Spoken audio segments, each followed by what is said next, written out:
কোটা আন্দোলনের সহিংসতায় কারখানা ভাঙচুর, অগ্নিসংযোগ, উৎপাদন বন্ধ এবং ইন্টারনেট সংযোগ বিচ্ছিন্ন হওয়ায় নারায়ণগঞ্জের নিটওয়্যার খাতে অচলাবস্থা তৈরি হয়। সেই 6 দিনে আর্থিক ক্ষতি 1200 কোটি টাকারও বেশি। প্রশ্নবিদ্ধ হয়েছে ভাবমূর্তি। ব্যবসায়ীরা বলছেন ঘুরে দাঁড়াতে বেশ সময় লাগবে। স্যান্ডেলিনা সো, রূপচর্চায় আভিজাত্য। 19 জুলাই ছড়িয়ে পড়ে সহিংসতা। শিল্প উদ্যোক্তারা উৎপাদন অব্যাহত রাখা নিয়ে শঙ্কায় পড়েন। ভাঙচুরের পাশাপাশি অগ্নি সংযোগ করা হয় কারখানা সহ বিভিন্ন স্থাপনায়। জালকুড়ির এসপি গার্মেন্টসে আগুন ধরিয়ে দেওয়া হয়, পুড়ে যায় তৈরি পোশাক এবং কাঁচামাল। ক্ষতির পরিমাণ তো আমাদের ফ্যাক্টরিটা ডেলি 1,80,90 ম্যাক্সিমাম 1,10,20,000 পিস প্রোডাকশন হয়।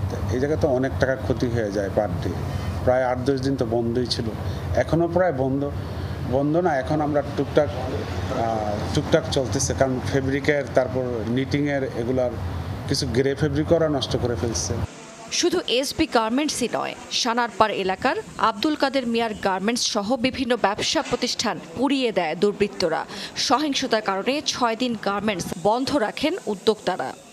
আর্থিক ক্ষতি যেটা হয়, অর্থনৈতিক ক্ষতি, সেটা হয়তো 1 বছর 2 বছর একটা সময় পুছিয়ে নেওয়া যায়, যে ঠিক আছে এটা কাভার করা যায়, এক সময় আমরা ব্যবসা করবো, লাভ হবে, আমরা এটা ভুলে যাব। কিন্তু ইমেজের যে একটা ক্ষতি হলো, যে এরকম একটা আন্দোলন বা এটা দমনের নামে যেভাবে একটা অ্যাকশন করা হয়েছে, তাতে বিদেশিদের কাছে আসলে আমাদের একটা গ্রহণযোগ্যতাটা একটা প্রশ্নের সম্মুখীন হয়। নারায়ণগঞ্জে নিটওয়্যার সেক্টরে প্রতিদিন $16 কোটি পণ্য উৎপাদন এবং বিপণন হয়। ঠিক সেই হিসাবে 6 দিনে ক্ষতি হয়েছে প্রায় $100 কোটি। প্রতিদ্বন্দ্বী দেশে রফতানি আদেশ চলে যাবার শঙ্কায় পড়েছেন উদ্যোক্তারা।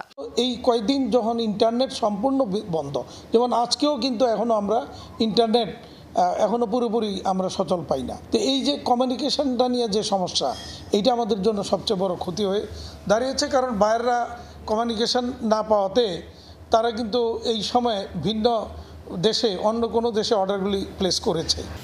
ইন্টারনেটের গতি বৃদ্ধির জোর দাবি জানিয়েছেন ব্যবসায়ীরা।